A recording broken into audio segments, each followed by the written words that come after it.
친청계의 당 대변인이 이 대통령을 윤 전 대통령에 빗댔다가 논란이 된 가운데 정청래 대표가 국민은 영원하고 정권은 짧다고 해서 파장이 커지고 있습니다. 우리가 윤석열을 보면서 윤석열이 누구 찍어서 당대표 시키고 엄청 욕을 했었는데 대통령이 지금 그거 하시는 건가? 설마 이런 생각이 드는 거예요. 오늘 최고위에선 지방선거 책임론을 두고 친명계와 친청계가 정면 충돌했습니다. 정 대표는 최소한 성공은 아니라는 이 대통령의 평가에 공감한다며 고개를 숙였지만 국민을 이기는 정권은 없습니다. 국민은 영원하고 정권은 짧습니다. 제가 명청교체기라는 말을 이제 처음 쓴 장본인인데 그 명청 간의 그 팽팽했던 그 긴장의 끈이 이번에 터졌다고 봐요. 그게 뭐냐면 이제 이지은 대변인의 발언하고 정청래 대표가 정권은 짧다고 얘기한 거는 명린을 제대로 건드린 거예요. 이지은 대변인 얘기는 뭐 정치 초짜에 그냥 삑사리 정도로 치부할 수 있는데 정권은 짧다 발언은 굉장히 그 충격을 줬습니다. 친명들 사이에 격노하고 있어요. 그래서 친명들 사이에서는 이렇게 얘기해요. 정청래가 싸우겠다는 뜻이다. 정청래가 싸우겠다는 뜻이다. 이런 분위기예요. 지금 저 친명 쪽에서는 정청래가 문조 털레우 믿고 김어준 믿고 전대에 나와서 한번 붙어보겠다는 건데 근데 지금 정청래 대표는 생각을 잘 하셔야 되는 게 지금 이게 어디서 많이 보던 장면 같지 않으세요? 2023년 윤석열 정부 시절에 나경원 그 연판장 사태 완전히 그 데자뷰예요. 지금 연판장만 좀 돌리지 않고 있지 지금 그 정청래는 지금 전대에 나와서 재신임 받는 여부가 아니라 출마 자체를 못하게 할 가능성이 상당히 높아요. 이미 바람 잡는 분들이 있잖아요. 측근이라는 김용 부원장도. 정권은 짧다 이런 표현은 정말 이 야당에서 나와야 되는 표현 아니겠습니까? 저는 저 표현만 놓고 보면은 그 우리 저 국민의힘의 장동혁 대표가 하는 늘상 정치적인 레토릭 아닌가 이렇게 했는데 이게 이제 우리 당 대표 이제 입에서 나오셔가지고 정말 대단한 실언이다. 정치는 백공일과예요.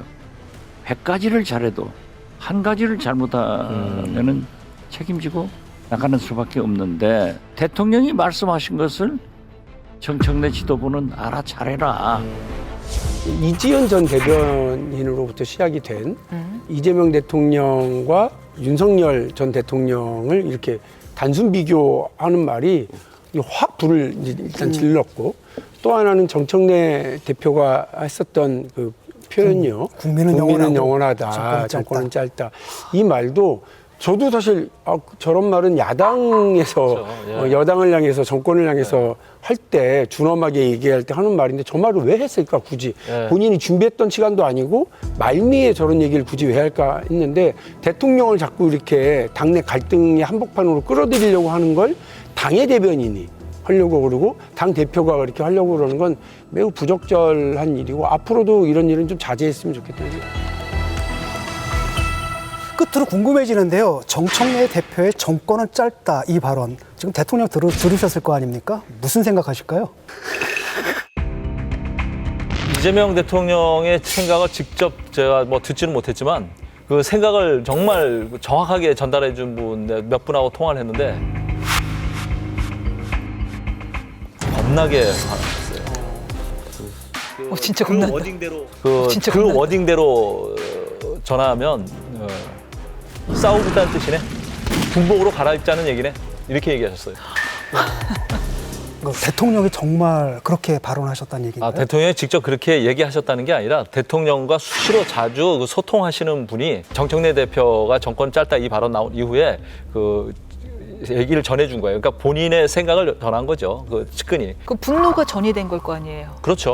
이재명 대통령이 정말 화가 많이 나셨죠. 그러니까 대통령의 분위기를 그 표현으로 정리한 거죠. 그렇다면은 곤란한 질문 드려야 되는데 당대표 선거 나와야 된다 아니다 어느 쪽을 생각이세요? 정청래 대표요? 또 안 나온 또 모양 되게 이상해지지 않나요? 또 그것도? 되게 숙고하고 있는 시기일 것 같아요. 그러니까 정청래 대표가 언론을 피하거나 뭐 이런 스타일도 아니고 본인의 이런 의사 표현을 막 되게 적극적으로 이제 즐기는 타입인데 최근에 되게 이제 피하고 조용하고 침묵 모드로 이제 가고 있거든요. 고민이 점점 깊어질 테고 이 여론조사가 이제 최근에 나오기 시작했거든요. 지방선거 이전과 이후가 완전히 달라졌어요. 지방선거 이전에는 3등분 정청래, 김민석, 송영길의 3분지계가 탁 이제 섰는데 지금은 그렇지가 않아요. 이번 여론조사는 완전히 지금 달라진 게 김민석 총리가 더 원사이드하게 나타나기 시작하면서 지방선거 이전과 이후가 달라졌고 특히나 이번 여론조사에서 정말 유독 제가 눈여겨봤던 건 그냥 일반 국민 여론조사가 아니라 민주당 지지층 여론조사에서 더 이렇게 그 기울기가 나타나고 있는 상황이에요. 얼마 전 민주당 의원총회 때 그 의원들이 그 발언을 하는데 대부분이 정청래 당 지도부를 규탄하고 비난하는 일색이었어요. 민주당 의원들이 6.3 지방선거 이후 처음으로 한자리에 모였습니다. 의원총회가 비공개로 전환되자 정청래 대표 책임론과 함께 사퇴 요구가 터져나왔습니다. 정청래 대표 책임론이 계속 제기되는데 많은 얘기가 나왔습니다. 정 대표는 사퇴론에 공개 반응을 보이진 않았습니다. 공개적으로 사퇴 요구 나왔는데 잘 들었습니다. 어떤 입장이라도 좀 있으실까요? 하여튼 잘 들었습니다. 24일 전후로 사퇴할 거라는 보도가 나왔는데 이거에 대해서는 입장. 그것도 잘 들었습니다.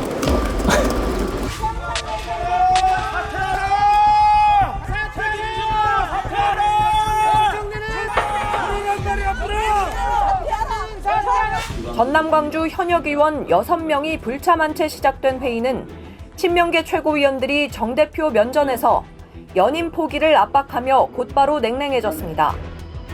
책임을 지는 모습이 필요합니다. 들어오는데도 많은 분들은 뻔뻔한 지도부라고 이야기합니다. 국민과 당원은 영원하지만 당권은 짧습니다. 그러자 정 대표와 가까운 최고위원들이 김민석 총리의 최근 행보를 직격했습니다. 대통령 순방 중 연 이틀이나 당선자 워크숍에서 축사하고 사진 찍는 것이 급박한 업무일 것은 아닙니다.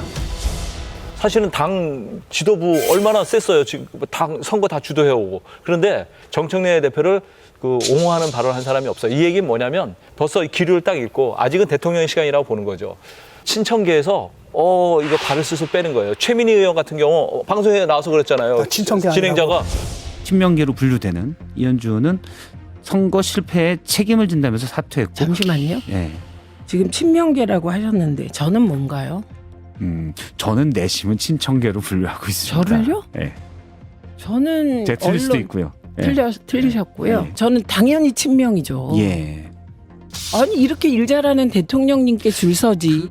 그래놓고 나와서 또 의총에서는 친청 발언하고. 그러니까 이분은 주명 야청이다. 낮에는 친명이고 밤에는 낮에는 친명이고 밤에는 친청이다. 이것도 어디서 많이 본 건데. 그리고 나서 최민희 의원이 밖에 나서 뭐라 했어요. 명픽 정원호가 당선이 안 돼서 이재명 대통령 마음이 얼마나 아플까. 이거 완전 염장 지르는 말이거든요. 그러니까 이게 저는 뭐 자꾸 내가 해봐서 아는데 이렇게 얘기하면 좀 되게 꼰대 같잖아요. 그런데 당해봐서 알아? 여당 대표 하다가 대통령이랑 갈등이 생겨본 사람 하면 지금 현존하는 정치인 중에 이준석, 한동훈 그다음에 정청래잖아요. 그때는요 딱 어떤 생각 드냐면요. 우리가 주식이든 부동산이든 많은 지표가 있지만은 오를까 내릴까 대통령이 그거 보고 판단하는 겁니다. 근데 정청래 대표는 사실 이준석, 한동훈보다 훨씬 구력이 오래된 분이고 정청래 대표는 계산이 끝난 거예요.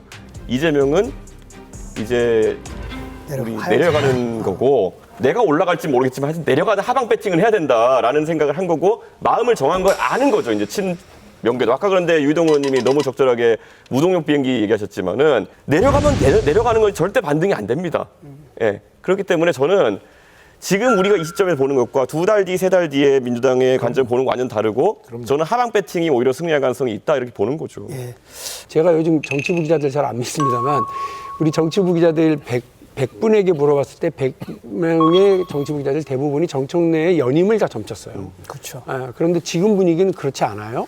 그런데 당원들이 이제 결정을 하실 시간이 점점 다가오고 있고 그것을 위해서 삿바 싸움이 진행되고 있다고 치자고요. 제일 많이 참고를 삼고 있는 게 여기 앉아있는 이준석 대표의 사례일 거예요. 근데 이준석 대표의 사례라고 하는 게 뭐냐면 여당 대표와 현직 대통령의 갈등이다. 이렇게 이제 비춰지게 됐을 때 결과적으로 국정 동력이 빠지는 걸 당원들이 알고 있기 때문에 이거 한쪽으로 몰 가능성이 크고 그 박지원 의원의 저 말씀, 그러니까 뭐 이게 그 기본에는 정청래 대표가 잘못했으니까 물러나라가 아니라 우리 정부가 성공해야 되고 정권 재창출해야 되니까 괜히 여기서 갈등 국면을 만들지는 않았으면 좋겠다라고 하는 그런 뭐 조언일 거라고 저는 생각합니다. 그 상황에 대한 제가 발칙한 상상일 수는 있는데 민주당 입장에서는 조국 혁신당을 저는 유의 있게 보고 있거든요.